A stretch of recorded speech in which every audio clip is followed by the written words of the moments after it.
muito encorajador o relato dos irmãos de Bacabal que estão fazendo no bairro da periferia de Bacabal. E, de fato, os irmãos demonstram que estão fazendo isso com amor, muito amor, né? Já há 2 anos eles iniciaram esse trabalho e há poucos meses começaram a reforçar com Bucafé Comunidade.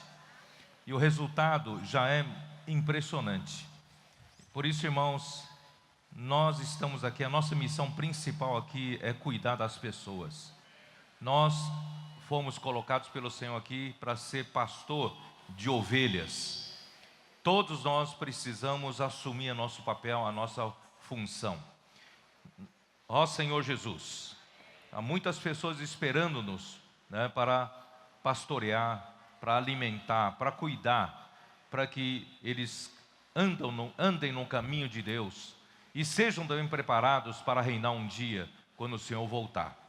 Portanto, e também os testemunhos, né, dos comportores terem fortalecido algumas cidades, algumas regiões, e através dos livros tem pregado esse evangelho do reino e cuidado das pessoas.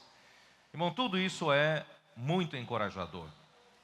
Algumas dessas notícias eu já mandei para os irmãos de outras regiões. Todos foram muito encorajados com o que está acontecendo aqui. Portanto, irmãos, vamos pedir para o Senhor que Cone Norte seja um modelo para todo o resto do Brasil. Vamos praticar essa palavra, né? Vamos levar a sério isso. Daqui para frente, irmão, ninguém está à toa. Ninguém está à toa. Cada um de nós assume a sua responsabilidade. Ontem eu dizia que todo homem, depois que a Eva aceitou a sugestão da serpente, acabou expondo a sua alma a uma carga que não é para ela carregar, e ela não aguenta carregar sozinha. A nossa alma foi feita, irmãos, para estar debaixo do Espírito, e no Espírito para receber o Espírito de Deus. Em outras palavras, a nossa alma era para ser um órgão totalmente protegido, né, por Deus e pelo Espírito de Deus. Mas a Eva, ao ser enganada pela serpente, perdeu a sua simplicidade, a sua singeleza e pureza devidas a Cristo.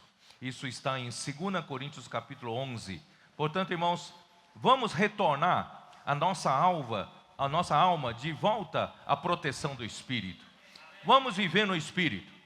Por isso o Senhor nos chamou para a gente voltar para o Espírito e viver no Espírito. Todavia, se a sua alma anda sobrecarregada e cansada, o Senhor te faz um convite para chegar até Ele. Às vezes você pode dizer que ninguém desse mundo vai entender o que eu estou passando. Irmãos, pode ter certeza que Cristo, Ele sabe o que você está passando. Por esses dias atrás, quando eu fui para Belo Horizonte, naqueles dias, eu estava lendo, né, a sequência da leitura bíblica, e quando chegou no livro de Marcos, ao descrever Jesus no jardim de Getsêmani, na véspera da sua crucificação, eu fiquei impressionado com um versículo, né? Eu queria ler com vocês. Marcos 14, a partir do versículo 32.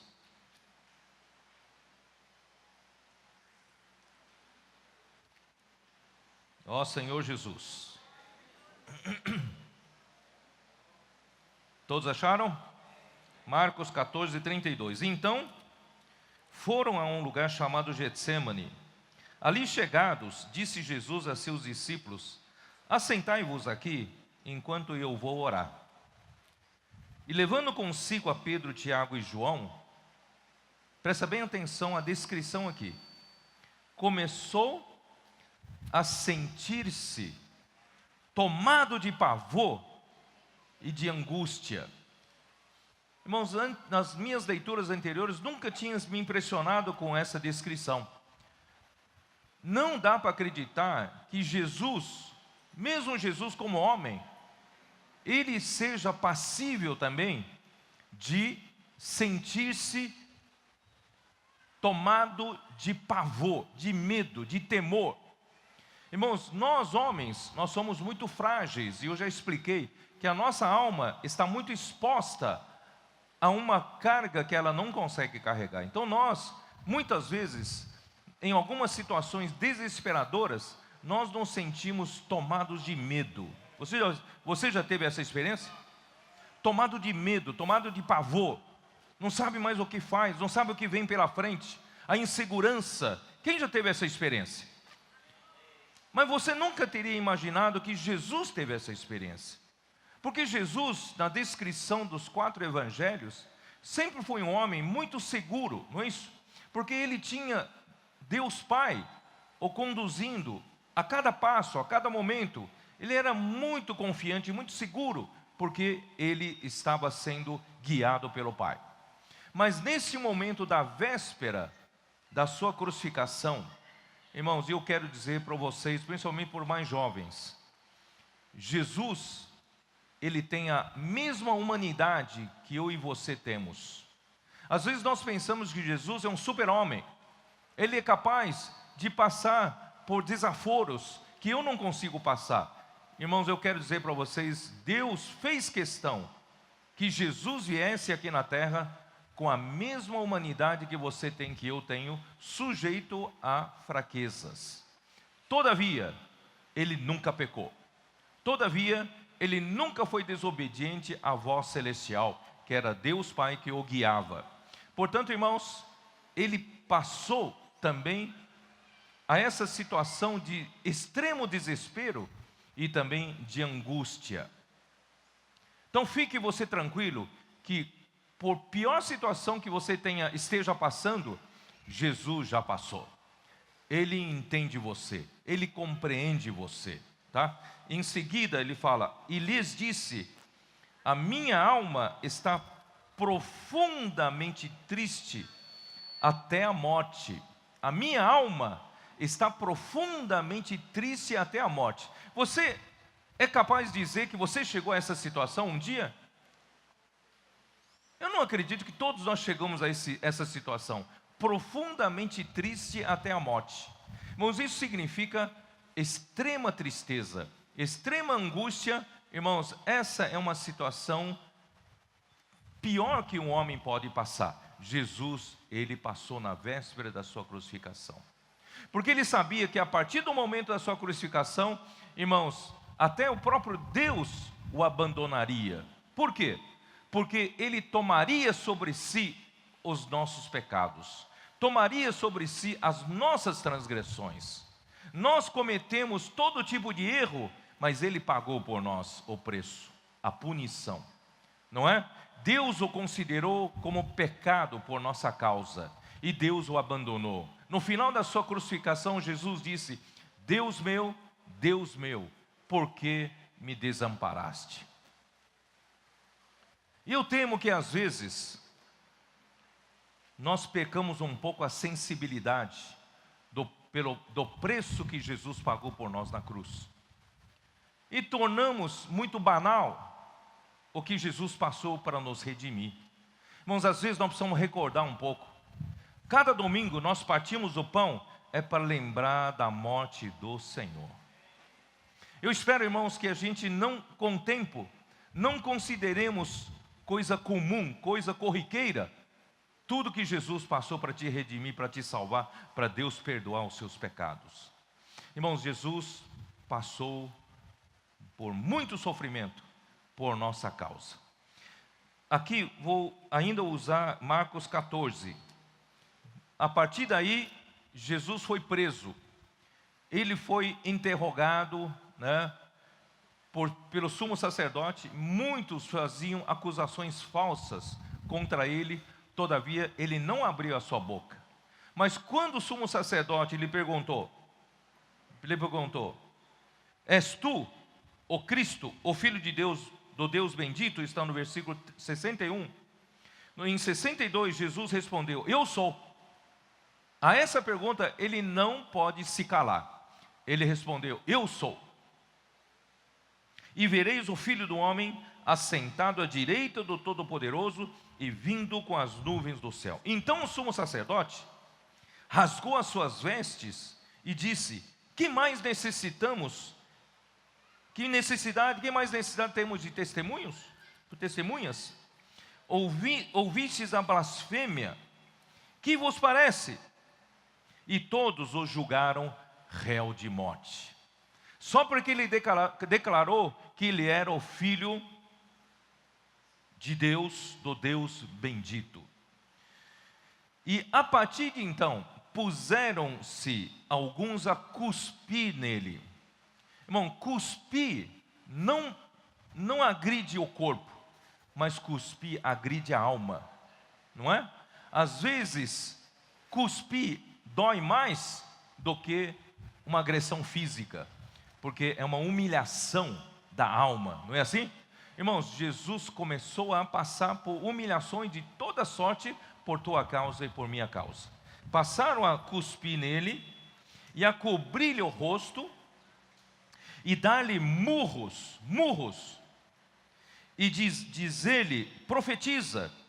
E os guardas o tomaram a bofetadas. Irmãos, começou aí toda sorte de agressão física e psicológica. E Jesus passou por tudo isso, irmãos, por nossa causa.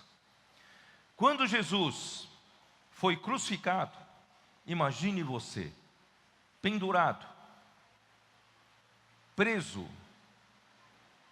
pelas duas mãos e preso pelos pés, e todo o peso do corpo, durante horas a fio, pendurado sobre esses 3 pontos de fixação. Imagina você numa posição incômoda, com algumas horas em que você já fica incomodado, não é isso? Imagina nessa posição. Por isso, irmãos, todos os seus ossos se desconjuntaram, soltaram das juntas. E ele, está aqui em Salmo 22.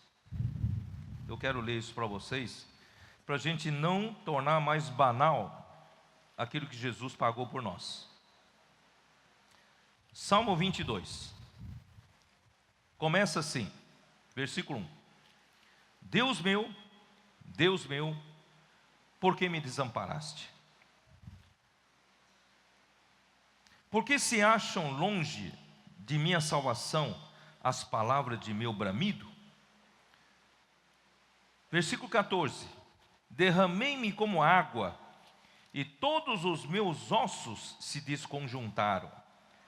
Meu coração fez-se como cera, derreteu-se dentro de mim. Eu acho que você ainda não teve essa experiência, não é?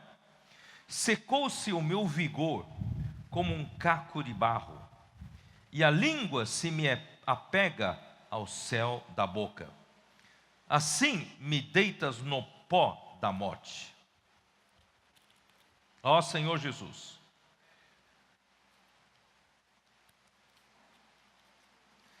cães me cercam, uma súcia de malfeitores me rodeia, transpassaram minhas mãos e os pés. Posso contar todos os meus ossos, eles me estão olhando e encarando em mim. Repartem entre si as suas vestes, e sobre a minha túnica deitam sorte. Ó Senhor Jesus, é isso que nosso Senhor Jesus passou por tua causa, por minha causa. Pelas suas chagas, nós hoje fomos sarados. Ó Senhor Jesus. Por isso, irmãos, nós não podemos tornar comum todo esse sofrimento que o Senhor passou por nós. E Ele pode compreender-nos. Hebreus capítulo 4.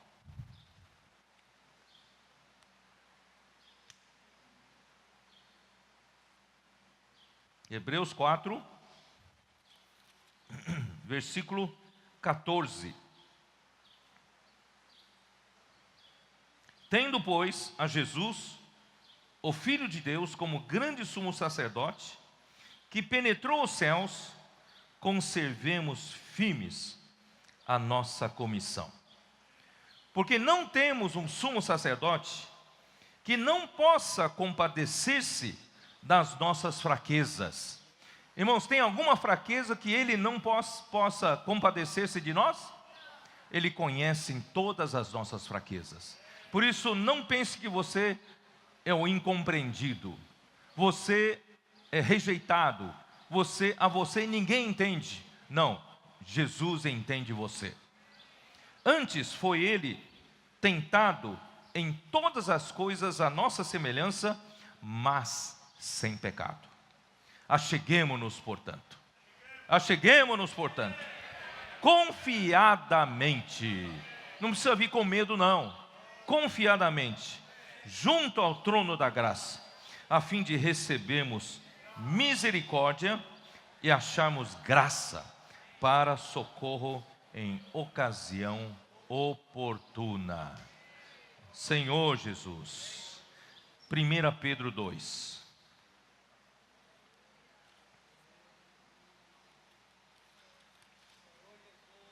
Ó Senhor Jesus.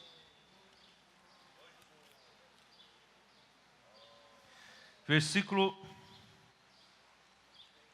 21. Porque para isto mesmo fosse chamados, pois que também Cristo sofreu em vosso lugar, deixando-vos exemplo para seguirdes os seus passos, o qual não cometeu pecado, nem dolo algum se achou em sua boca, pois ele, quando ultrajado, não revidava com o traje, quando maltratado, não fazia ameaças, mas entregava-se àquele que julga retamente, carregando ele mesmo em seu corpo, sobre o madeiro, os nossos pecados, para que nós, mortos para os pecados, vivamos para a justiça. Por suas chagas fomos sarados. Irmão, nós que estamos machucados na alma, nós que estávamos castigados por esse mundo, com a nossa alma exposta à carga que ela não suporta, graças a Deus nos achegamos ao trono da graça. E pelas chagas que ele passou, nós todos fomos curados. Ó Senhor Jesus. Quem essa manhã ainda precisa de cura, irmãos, é só orar ao Senhor Jesus. Ele é capaz de curar você. Porque estáveis desgarrados como ovelhas, agora porém vos convertestes ao pastor e bispo da vossa alma. Irmão, é a nossa alma que mais precisa de pastor. A nossa alma é como aquela ovelha aflita, exausta, sem direção, sem ninguém para guiar, porque quando o homem optou pela árvore do conhecimento, perdeu o pastoreio, perdeu a direção, perdeu a referência. A alma ficou sujeita a todas as coisas para enfrentá-las sozinha. Mas graças a Deus, irmãos, nós nos convertemos hoje ao pastor de volta. A nossa alma está salva. A nossa alma agora, irmãos, tem proteção. Temos um pastor e bispo da nossa alma. Sabe o que significa bispo? Bispo significa supervisor. Sabe o que é supervisor? Ele é responsável pela sua alma. Ele está supervisionando a sua alma, para que a sua alma seja protegida e salva. Ó Senhor Jesus, daqui para frente não seremos mais ovelhas sem pastor. Nós temos um pastor que cuida de nós, que é nosso pastor e supervisor da nossa alma. Portanto, irmãos, 1 Pedro 5, é a nossa vez de cuidar das almas que o Senhor nos encarregou. Versículo 1: Rogo, pois, aos presbíteros que há entre vós, eu, presbítero como eles, e testemunha dos sofrimentos de Cristo, e ainda coparticipante da glória que há de ser revelada. Pastoreai o rebanho de Deus que há entre vós, não por constrangimento, mas espontaneamente, como Deus quer. Nem por sorte da ganância, mas de boa vontade. Irmãos, Deus está conclamando os presbíteros entre nós para que sejam esses pastores. Mas eu diria mais, Deus está conclamando todos nós aqui presentes para sermos pastores e pastoras, porque Deus precisa de nós para pastorear tantas ovelhas que estão lá fora, dispersas, aflitas, exaustas. Deus quer usar você, cada irmão, cada irmã, não por constrangimento, não forçado, não obrigado, mas espontaneamente, de boa vontade. Não por sorte da ganância, quer dizer, você não está aqui por algum lucro material, algum lucro fácil. Não, você não está aqui na igreja ou fazendo as coisas para Deus buscando alguma posição, buscando algum ganho material, né? Ou alguma fama aqui na terra. Não é por sorte da ganância, mas é de boa vontade. Porque nós amamos o Senhor, porque um dia o Senhor nos recolheu para a sua casa como uma ovelha perdida. Versículo 3: nem como dominadores dos que vos foram confiados. Irmãos, presta bem atenção que as ovelhas que nós cuidamos, o Senhor nos encarregou a cuidar das pessoas. Irmão, nós não somos senhores dessas pessoas. Cuida muito bem, porque daqui para frente eles vão respeitar muito você. Eles vão venerar muito você, vão dizer que você é o seu pastor. Sem você eles não sabiam que caminho tomar. Você mostrou o caminho da vida. Mas irmãos, tenha certeza, segurança de que você não é o seu dominador. Você não é o seu Senhor. Jesus é o Senhor dessas pessoas. Portanto, irmãos, não controle a vida dessas pessoas. Você não é o controlador da vida deles, mas o Senhor é o controlador da vida deles. Leve sempre essas ovelhas para o Senhor. Leve sempre em oração para que o Senhor esclareça e ilumine os caminhos deles. Ora, antes, tornando-vos modelos do rebanho. Então, qual seria a sua importância se você não controla essas pessoas? A sua importância para essas pessoas é um modelo, ser modelo. Essas ovelhas precisam de modelos para seguirem. Eles querem seguir quem segue o Senhor. Ora, logo que o Supremo Pastor se manifestar, recebereis a imarcessível coroa da glória. Irmão, todo o labor que vocês fizerem hoje aqui na terra será recompensado um dia. A coroa da glória está reservada para você. Enquanto vivemos aqui na terra, irmãos, nós não buscamos conforto para nós. Por causa do Senhor, irmãos, mesmo quem tem mais condições, podemos até fazer um voto de pobreza. Dinheiro não é para o nosso conforto. Dinheiro não é para nós vivemos confortavelmente aqui na terra. Irmãos, tudo é para salvar almas e, Senhor, ter um reino cheio de pessoas que estão sendo cuidadas, estejam amadurecendo na vida da igreja. Irmãos, esse é o nosso coração, esse é o nosso desejo, certo? Senhor Jesus. Bom, eu vou voltar para o livro de Gálatas, tá? Isso aqui era um complemento do dia de ontem. Eu queria voltar para o livro de Gálatas, porque o irmão Dong, na semana passada, ele nos encorajou. Nós ficamos muito alegres ver o irmão Dong novamente bem para dar uma conferência, né? E ele novamente tem aquela força, energia, né? Para falar alto, para gritar até. Irmãos, ficamos muito alegres com isso. Então, na semana passada, o irmão Dong, ele mostrou para a gente a importância do livro de Gálatas novamente.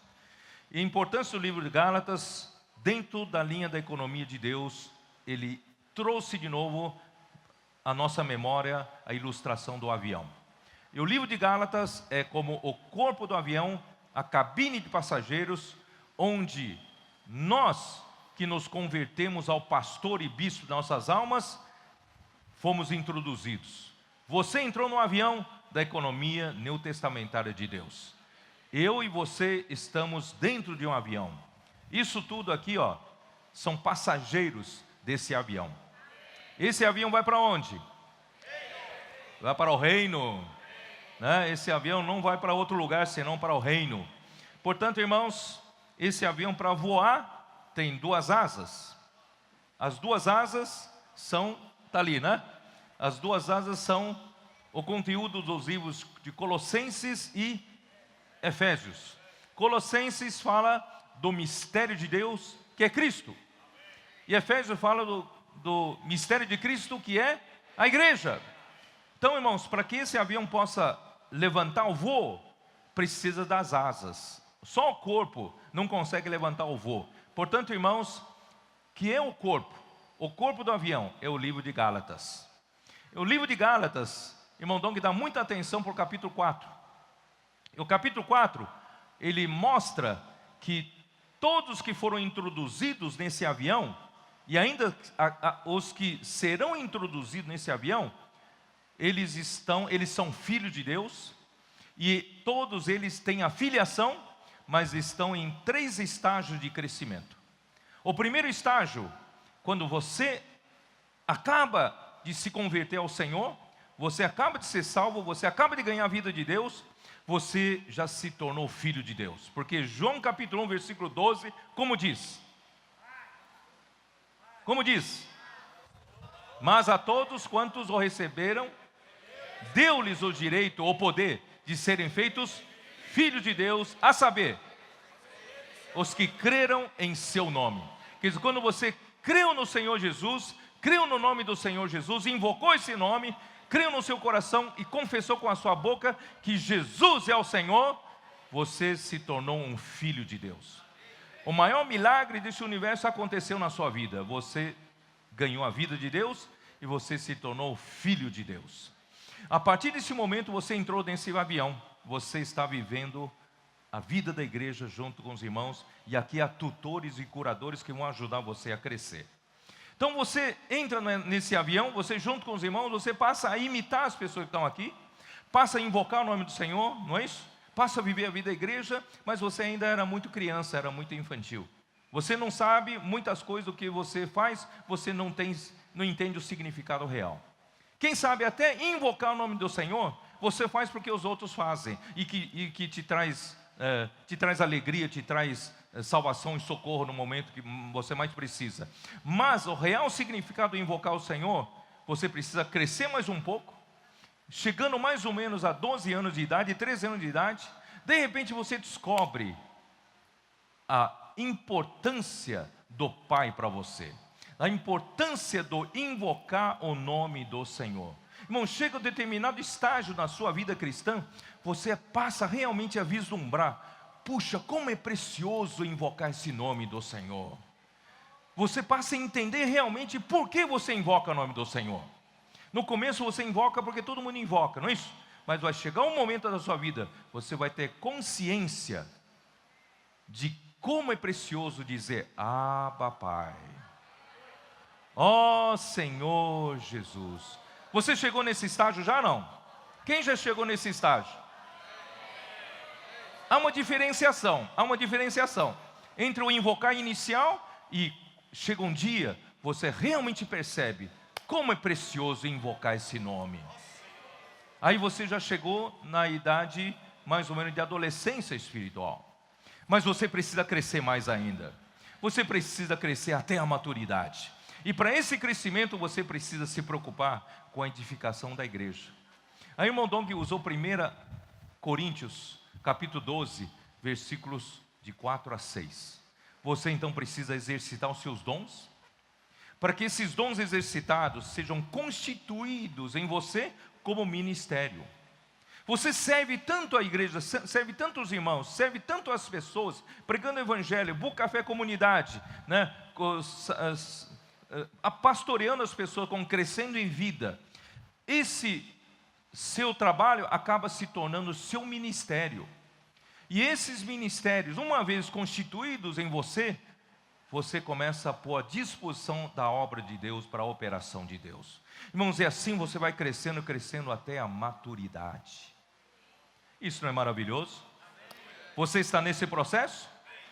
Por isso, irmão, precisamos exercitar mais nossos dons, exercitar mais o nosso ministério, para que o Senhor possa fazer a sua vontade aqui na terra.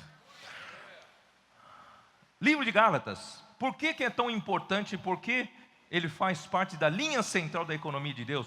Porque o livro de Gálatas começa pela fé.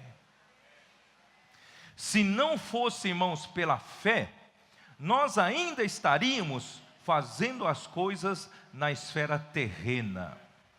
As obras da lei, tentar cumprir a lei, irmãos, ainda são coisas terrenas.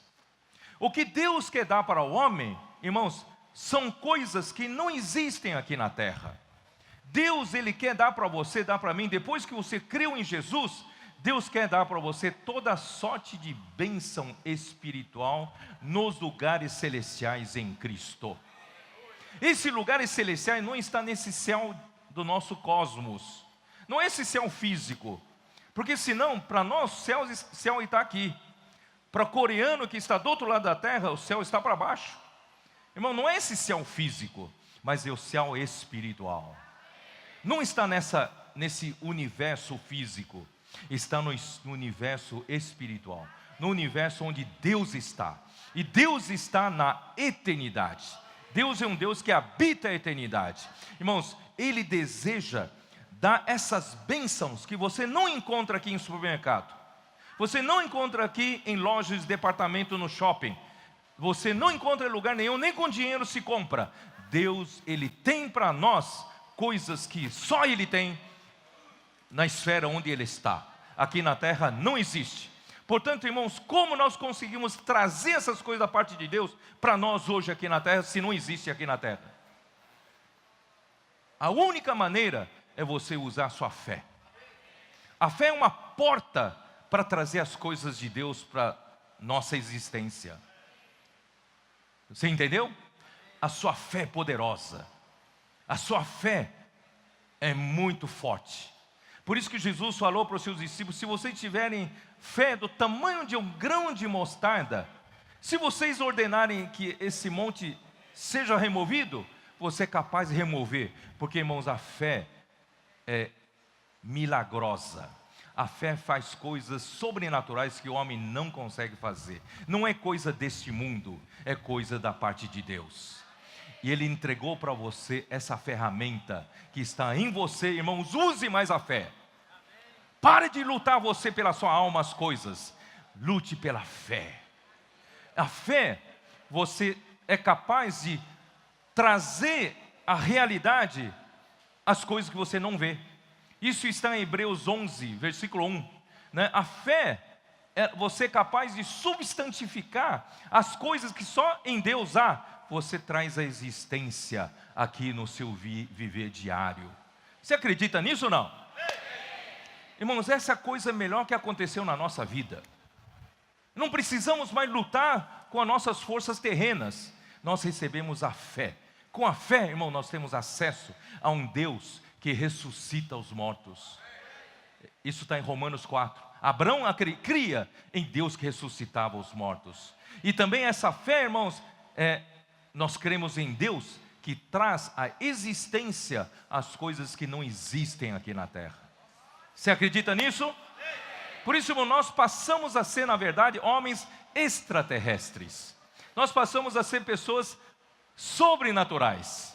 Porque nós conseguimos fazer coisas que pessoas desse mundo não conseguem fazer, através da fé. Senhor Jesus. E pela fé, Deus te deu um presente. Além da fé, que é a porta para trazer as coisas da área de Deus, Deus te deu um presente. Sabe qual é o presente? O Espírito. Que é o Espírito? O Espírito é o próprio Deus, customizado para você, para o homem. Nem todo mundo conhece o que é essa palavra customizado, né? Customizado é um verbo que veio do inglês, né? Customs. Customs é cliente, consumidor, né?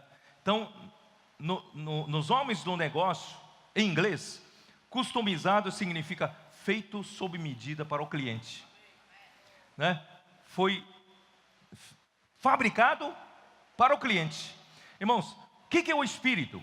O Espírito, irmãos, é Deus sob medida para o homem, para a necessidade do homem. Tudo que você precisa está nesse Espírito. É como Abraão aquele dia tentou ajudar Deus junto com a Sara, produzindo um descendente para Deus poder fazer herdar todas as bênçãos e promessas que Deus dera para Abraão. E com isso gerou de Agar um Ismael. E Deus desapareceu da sua vida quando ele tinha 86 anos, quando gerou Ismael. Por 13 anos, Deus desapareceu da vida dele. Quando chegou aos 99 anos de idade, Deus apareceu novamente a Abraão. Sabe o que ele disse para Abraão? Primeira coisa que ele disse para Abraão: eu sou o Deus Todo-Poderoso. Eu sou o El Shaddai. Sabe o que é El Shaddai? O que é Deus poderoso? É o Deus que é poderoso e é totalmente feito para ser suficiente para o homem. Customizado, é um Deus customizado para o cliente, para o homem. Irmãos, Deus se tornou esse Deus todo-poderoso, todo suficiente, e Deus, como Espírito, está em você. Em outras palavras, Abraão, você precisa de um filho nascido de ti e da Sara, e você não é capaz de fabricar esse filho. Eu sou o que você precisa. Daqui a um ano, Sara terá um filho de ti. E de fato, irmão, veio o filho da promessa, o Isaac. O Isaac representa o Espírito. Ismael representa a carne. Portanto, irmãos, vamos parar de nos aperfeiçoar na carne. Vamos viver no Espírito. No Espírito nós temos o Espírito dentro de nós. Irmãos, use e abuse o Espírito. Use e abuse desse Deus que foi customizado, foi feito sob medida para você. O que você precisa? O que você está passando? Que necessidade você tem hoje? Você tem um Espírito. Você tem um Deus que foi feito sob medida para você. Sabe aquele alfaiate que faz um terno sob medida? Tudo certinho, gola, tudo certinho? Do que você compra uma loja e a gola está ruim, a lapela está ruim. Mas assim, o Espírito é o Deus feito sob medida para a sua necessidade. Você que não sabe usar, é só usar mais, irmãos. Ó Senhor Jesus. Então, feito essa introdução, eu vou ler Gálatas 3 para vocês. Aí vocês vão entender. Gálatas 3, versículo 1. Ó Gálatas insensatos. Insensatos.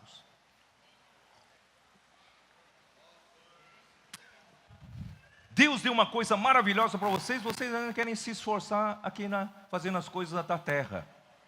Ó Gálatas insensatos, quem vos fascinou a vós outros, ante cujos olhos foi Jesus Cristo exposto como crucificado? Quero apenas saber isto de vós: recebestes o Espírito pelas obras da lei ou pelo ouvir da fé? Quem recebeu o Espírito aqui? Quem tem a convicção de que tem esse Deus feito sob medida para você, em você? Foi pelas obras que você fez? É pelo merecimento das boas obras que você praticou para Deus? Foi pela fé. Pelo simples fato de você crer em Deus, crer em Jesus, você recebeu o Espírito pela fé. E esse Espírito faz o que, irmãos? Vamos continuar lendo. Sois assim insensatos, que tendo começado no Espírito, estejais agora vos aperfeiçoando na carne? Terá sido em vão que tantas coisas sofrestes, se na verdade foram em vão. Aquele, pois, que vos concede o Espírito, e que opera milagres entre vós, porventura o faz pelas obras da lei, ou pelo ouvir da fé?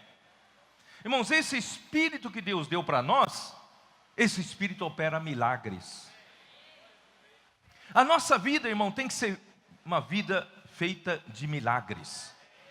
Se a gente vive pela fé, a gente vive pelo Espírito, vive por esse Deus El Shaddai, irmão, nossa vida é cheia de milagres.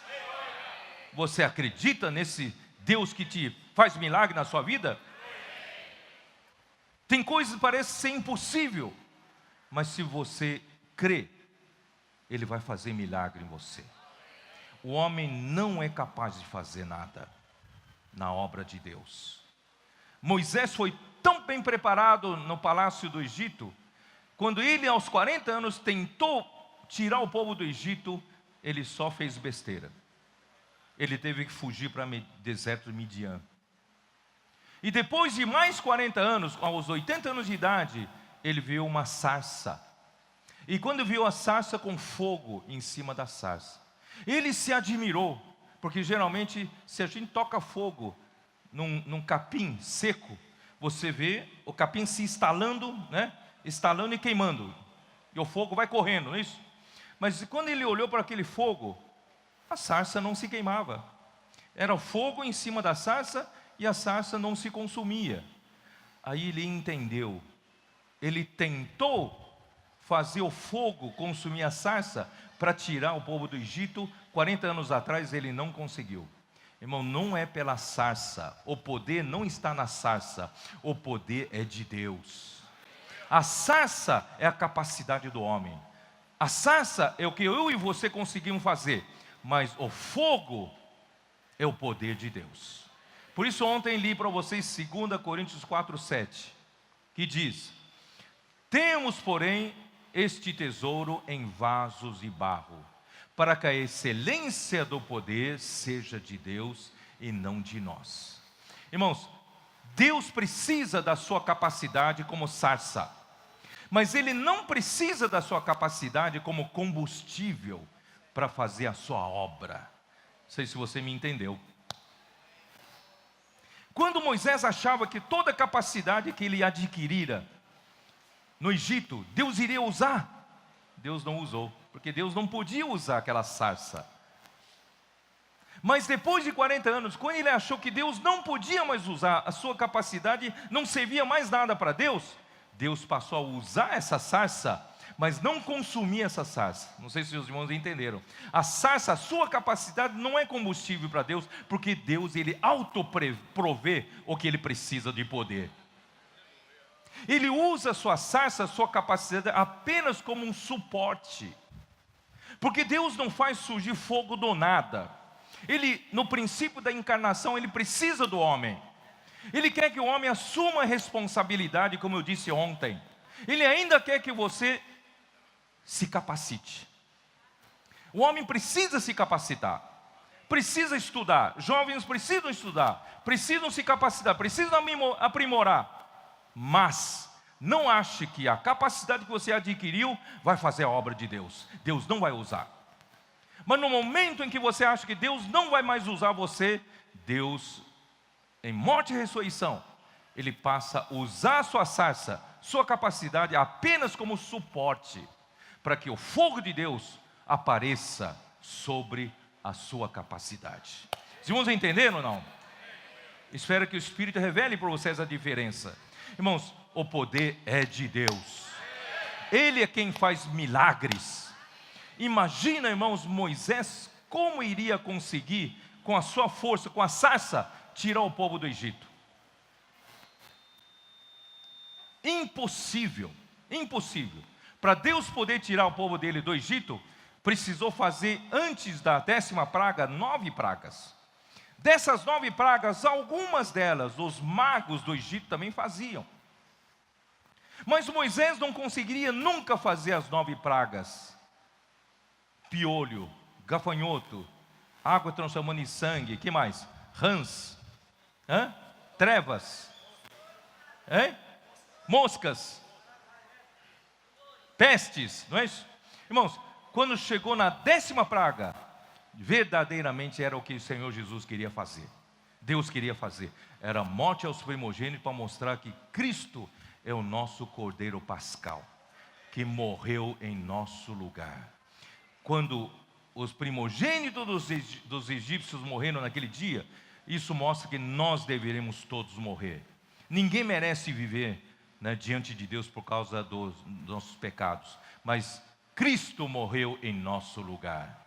Todas as casas que têm o Cordeiro Pascal imolado estão salvas. Graças a Deus nós somos salvos da morte eterna. Jesus é o Senhor. Somente, irmãos, depois de 10 pragas é que o faraó deixou o povo sair. Qual homem consegue fazer isso, irmãos? Nenhum homem conseguiria fazer isso. Por isso, irmão, daí para frente, em todo o Velho Testamento, Deus toda hora lembrava ao seu povo: lembra-te de como vos tirei do Egito. Lembra? Você lendo todo o Antigo Testamento, os Salmos, Deus sempre faz o povo se lembrar de como Deus tirou com a mão poderosa do Egito. Por quê? Porque homem nenhum consegue fazer isso. Faria isso ou não? Irmãos, isso é para mostrar que o que precisamos, irmãos, é apelar para o Espírito. Porque é o Espírito que opera milagres. Quando Jesus morreu, ele se ascendeu ao céu. Jesus pediu para que os seus discípulos pudessem reunir ali e orar. 120 galileus orassem em Jerusalém, esperando vir do céu o poder. Imagina, irmãos, Jesus morreu, pagou alto preço. Ele tinha que gerar a sua igreja, tinha que gerar uma obra aqui na terra para dar continuidade à pregação do Evangelho do Reino. Mas, irmãos, o que Deus podia fazer com 120 galileus, no meio daquela cidade culta, na cidade de Jerusalém, grandiosa? 120 galileus são 120 caipiras, 120 pescadores de raposa, né? É ou não é? Cadê os irmãos de raposa? Sem menosprezar você. E eu admiro muito vocês, o que está acontecendo lá. Você vê, o Senhor escolheu 120 galileus para iniciar essa obra grandiosa. Mas, irmão, o que os 120 galileus poderiam fazer?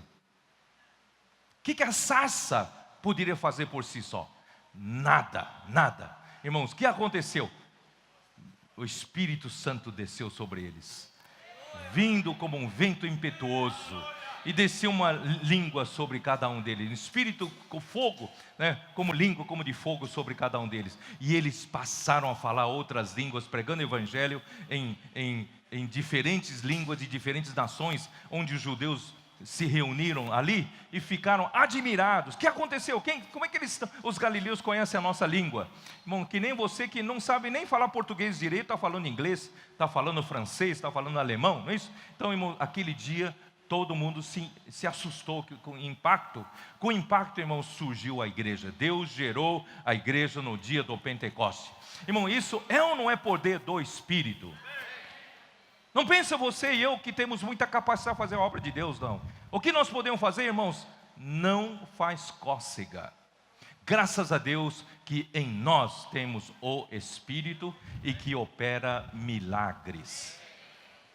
Senhor Jesus.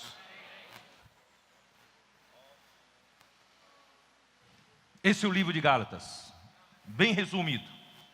Nesse avião, nós temos a fé, nós temos o Espírito, nós temos a vida da igreja, com tutores e curadores. Nós precisamos então de duas asas. Quais são as duas asas? Colossenses e Efésios. Colossenses mostra Cristo, Ele tem a primazia em tudo. Cristo, você nem imagina como Cristo é de fato tudo para você. Não tenho tempo aqui para descrever, irmãos, até a nossa matéria, Cristo foi o primogênito dessa criação.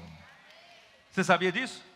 Cristo, tudo foi criado, nele tudo foi criado e para Ele. E nele tudo subsiste.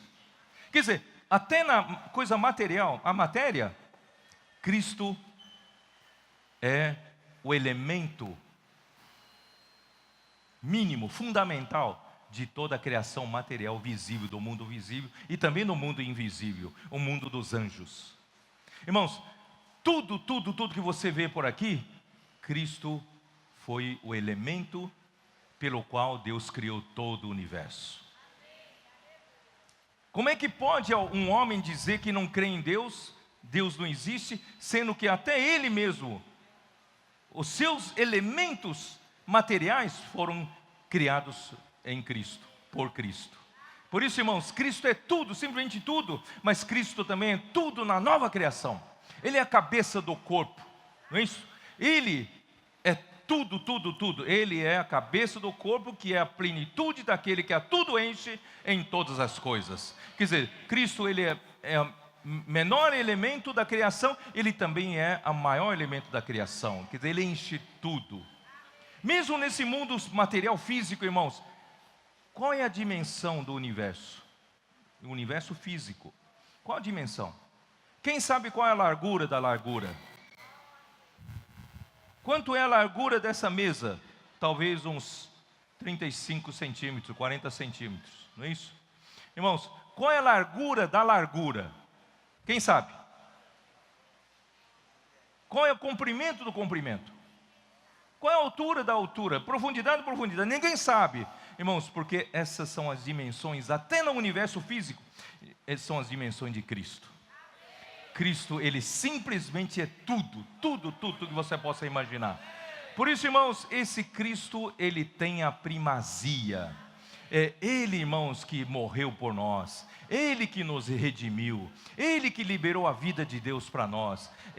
Nele nós cremos para receber também a vida de Deus. E nele, irmãos, nós temos tudo. Nele nós somos membro do corpo dele. Ele é cabeça desse corpo. Irmão, simplesmente Cristo é tudo para nós. Se você tirar Cristo, irmão, a mesma coisa que tirar uma asa do avião. O avião não voa, não é? Cristo é tudo para nós. Por isso que Cristo é um mistério de Deus. Não tenho tempo de falar mais do que isso. A outra asa qual é? Efésios. O que Efésios fala? Mistério de Cristo é a igreja. E o que é a igreja? Igreja é formada, composta por todos que creem no Senhor Jesus, não é isso? E se tornaram filhos de Deus. Deus nos colocou na sua igreja. E a igreja o que é, irmãos? Eu vou falar duas coisas principais. A igreja é a família de Deus. Irmãos, nós passamos a ser de uma só família. Onde realmente, irmão, não há discriminação racial, é na igreja. Na igreja, irmão, nós somos membros da mesma família. Temos o mesmo Pai. Temos a mesma vida do Pai. Nós estamos todos crescendo para sermos herdeiros de Deus. Certo ou não? Por isso, irmãos, não deixe ninguém falar mal do seu irmão. Porque você é membro da mesma família dele. Certo ou não? Daqui para frente, quando você olha para algum irmão, não olha esse irmão como adversário, como inimigo, porque ele é membro da sua família. Certo? E não só isso, a igreja é o corpo de Cristo. Nós somos membros do corpo de Cristo.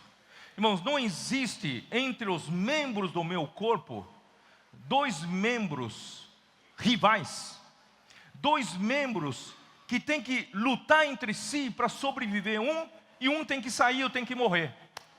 Existe isso no seu corpo ou não? Porque todos os membros são importantes no corpo. Todos os membros se complementam, não é? Não tem dois membros disputando o lugar. Mas por que na igreja tem disputa? Por que tem rivalidade? É tudo coisa da alma. Por isso, irmãos, daqui para frente nós temos que olhar a igreja com os olhos de Deus. Olha para as pessoas que estão ao seu redor. Pensa naqueles irmãos que servem junto com você. Irmãos, todos eles são preciosos. Não olha para ninguém como seu concorrente. Não olha para ninguém como seu rival.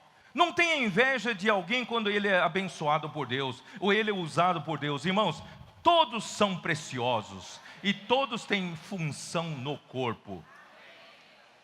Não nos pode faltar ninguém. Os irmãos entenderam? Não é pelo seu gosto, pela sua preferência. Eu gosto desse irmão, não gosto desse irmão, não. Deus colocou ele no corpo porque ele tem utilidade no corpo. e você tem que honrar ele como membro do corpo de Cristo. Irmãos, nós precisamos, ontem mesmo eu estava falando para os irmãos, a nossa missão é pregar o evangelho do reino a toda a terra habitada. O que nós não alcançamos nem uma fração muito pequena ainda, não é? O que nós temos que fazer para alcançar, ainda tem muita coisa a acontecer. Mas se hoje nós não tivermos nem essa visão, a realidade da visão do corpo, e entre nós ficamos rivalizando um com o outro, disputando lugar um com o outro, irmão, nós vamos acabar Paulo fala para os Gálatas, nos mordendo e nos devorando uns aos outros, não é? E vamos acabar nos destruindo. Por isso, irmão, nós precisamos ter a visão do corpo. Visão, irmão, de que cada um é um membro do corpo. Não tem dois membros que se disputam entre si. Eu preciso de cada um no corpo. E cada membro, irmãos, tem que estar dando para o corpo 100% do seu potencial. Não pode estar aqui na igreja, no corpo, dando apenas 5% do seu potencial que ele pode fazer. Irmão, dando só 5%, nós não vamos chegar a cumprir nossa comissão de pregar o evangelho do reino a toda a terra habitada. Nós precisamos, irmão, a partir de agora, todos os irmãos, todos os membros, usem 100%, a todo vapor. Sabe o que é a todo vapor? De onde vem essa palavra, a todo vapor? Antigamente, as máquinas, ou os barcos, ou locomotivas, funcionava com como é que é? A vapor, não é isso? E colocava lenha ou carvão na caldeira, para a caldeira pegar fogo e fazer com que a caldeira fervesse o máximo possível de água, para que esteja a todo vapor. Irmãos, nós como membro do corpo de Cristo, não podemos funcionar com 10% da nossa capacidade. Vamos fazer funcionar a todo vapor. Todos nós aqui, irmãos, vamos dar de tudo para o Senhor. É um novo começo hoje. Essa conferência é um marco. Dá tudo para o Senhor. Não é dar uma parte para o Senhor, dou 90% do meu potencial para ganhar dinheiro. Ganhar dinheiro é importante. Precisamos de ministro de riquezas materiais. Mas fazendo isso, está fazendo é para o Senhor. Não é para você ficar mais rico, para você ter mais conforto, não é assim? Então, tudo que fizermos, irmãos, é para trazer o reino do Senhor de volta e pregar o evangelho do reino. Eu creio, irmãos, apesar de nós usarmos todo o vapor, ainda somos 5 pães e 2 peixes na mão do Senhor. Ainda pouco podemos fazer diante da grande comissão que o Senhor nos deu. Mas, irmãos, o Senhor pode abençoar. Quando a gente usar todas as nossas forças, Deus pode colocar o fogo em cima. E o fogo do poder de Deus é capaz de realizar a sua obra. Você acredita nisso? Ora, aleluia! Nós então temos Cristo e a igreja. Portanto, irmãos, duas coisas para terminar. Primeira, nós precisamos ter uma relação normal com o Senhor. Você não pode deixar de ter comunhão com o Senhor. Individualmente, particularmente, você precisa desenvolver a intimidade com Deus, com o Senhor Jesus. Esse é o fio vertical. Você precisa, irmãos, desenvolver todos os dias oração a Ele.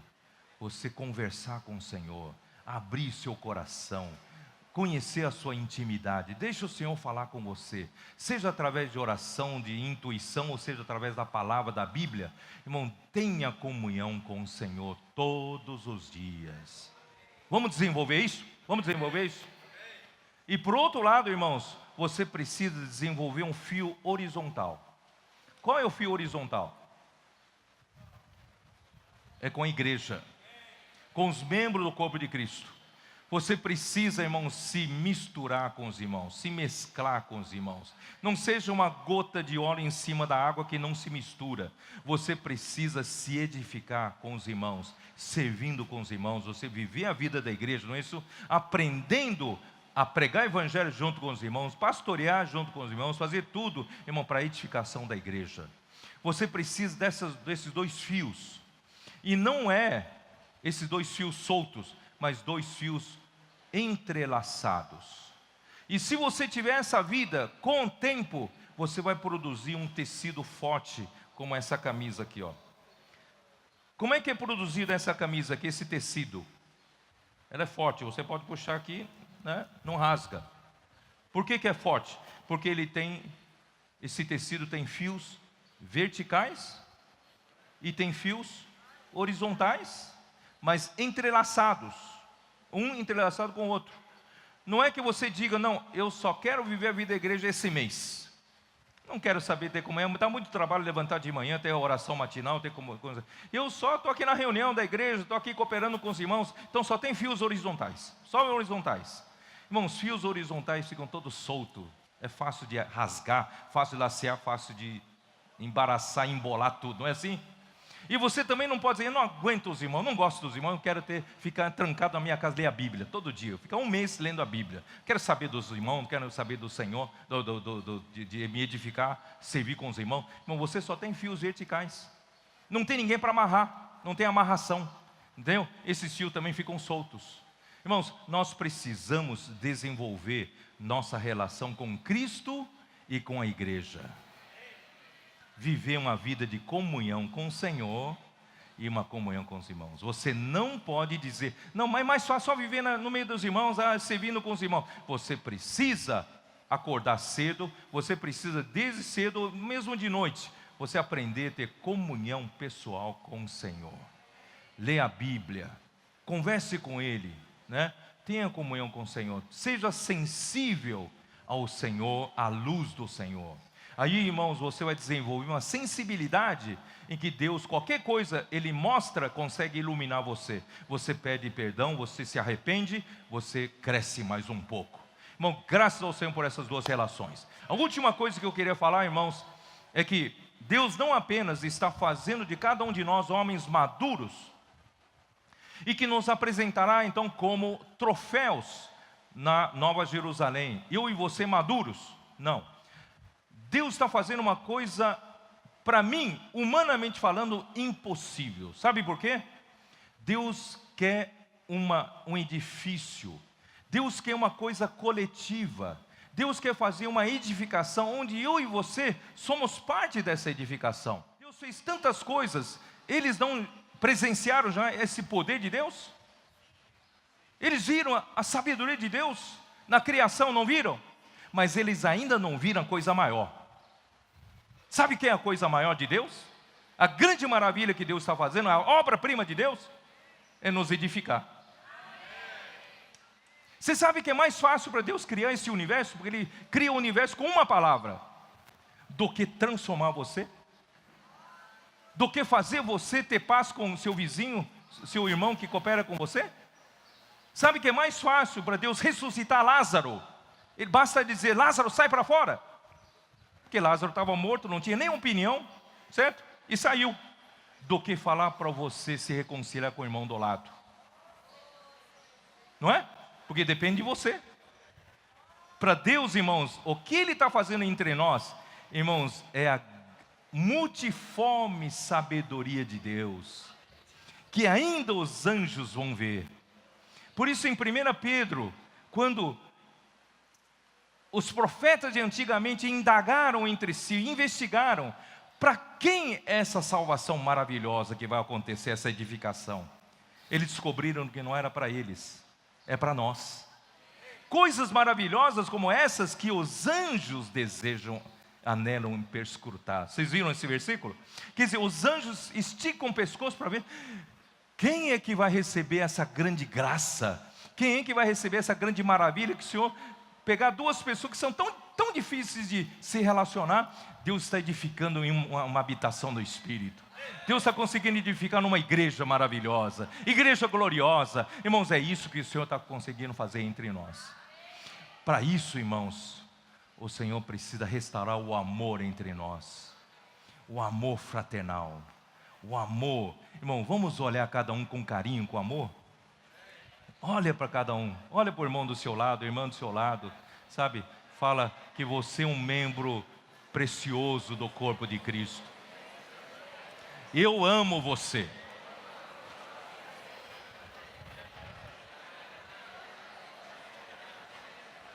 Nós somos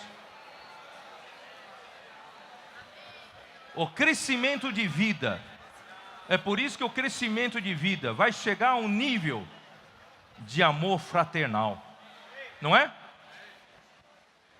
A partir da fé, nós vamos chegar a um amor fraternal, porque o amor fraternal, de fato, irmãos, vai fazer acontecer essa edificação entre nós. Um dia, irmãos, nós não teremos opiniões diferentes, não teremos mais disputas entre nós. Nós vamos todos juntos lutarmos pela fé evangélica. Nós todos juntos, como um só homem, vamos trazer o reino do Senhor de volta. Entre nós não haverá rivalidades, não haverá mais disputas entre nós, mas haverá apoio, suporte em oração, não é isso? Irmão, todos nós ainda estamos em crescimento. Falhas, todos nós temos, e cheio de falhas, cheio de defeitos. Mas, irmão, nós sabemos que todos nós estamos indo para a perfeição. Todos nós estamos sendo o quê? Indo para sermos santos e irrepreensíveis. Nós estamos crescendo. Irmão, Deus vai conseguir edificar isso. E mais um passo, o amor fraternal, mais um passo é o amor ágape. Deus então vai nos encher com a igreja, irmãos, com a igreja cheia de amor. E nós vamos transbordar esse amor para pessoas de fora. Nós vamos trazer muita gente para viver essa vida de amor entre nós. Irmãos, nessa sociedade cada vez mais fria, cada vez mais cheio de egoísmo, cada um pensa em si, não é isso? Irmãos, Deus está fazendo um trabalho inverso na igreja, fazendo a igreja uma coisa cada vez mais calorosa, cada vez mais carinhosa, um lugar que todos os homens gostariam de ficar, gostariam de estar, porque aqui todo mundo, um ajuda o outro, um ora pelos outros, não é isso? Todos torcem pelo crescimento de todos, todos são ajudados. Irmãos, quem não quer viver nessa sociedade perfeita, cheia de amor? Aí, irmão, você não precisa nem rogar para a pessoa viver a vida da igreja. Ele vai agarrar, 10 pessoas vão agarrar na sua perna, dizer, me leva para lá. E eu ouvi dizer que Deus está sendo favorável com vocês. E eu quero reunir-me com vocês. Vai chegar esse dia, vai ou não vai? Por isso, irmãos, hoje, vamos trabalhar já nisso. Para de lutar contra o seu irmão. Para de rivalizar com o seu irmão, não é isso? Vamos suportar cada um. Vamos orar uns pelos outros. Ele tem defeito, ora pelos defeitos dele, cuida dele, não é isso? Vamos juntos, irmão, crescermos. Nós vamos, na vida da igreja nossa, irmão, não será mais aquela reunião, oh Senhor, daquela coisa religiosa, fria. Irmão, vai estar cheio de amor, cheio de palavras, cheio de vida. Irmãos, atraente para as pessoas viverem. Que tal, irmãos? Cheio de fogo pelo Evangelho, cheio de fogo pelas almas, cuidando das almas, pastoreando as almas. Que tal, irmãos? Vamos começar a pedir ao Senhor esse fogo, começar aqui no Cone Norte e queimar o resto do Brasil, o resto da terra, começando por vocês. Jesus é o Senhor. Amém. Vamos ficar de pé, vamos ficar de pé.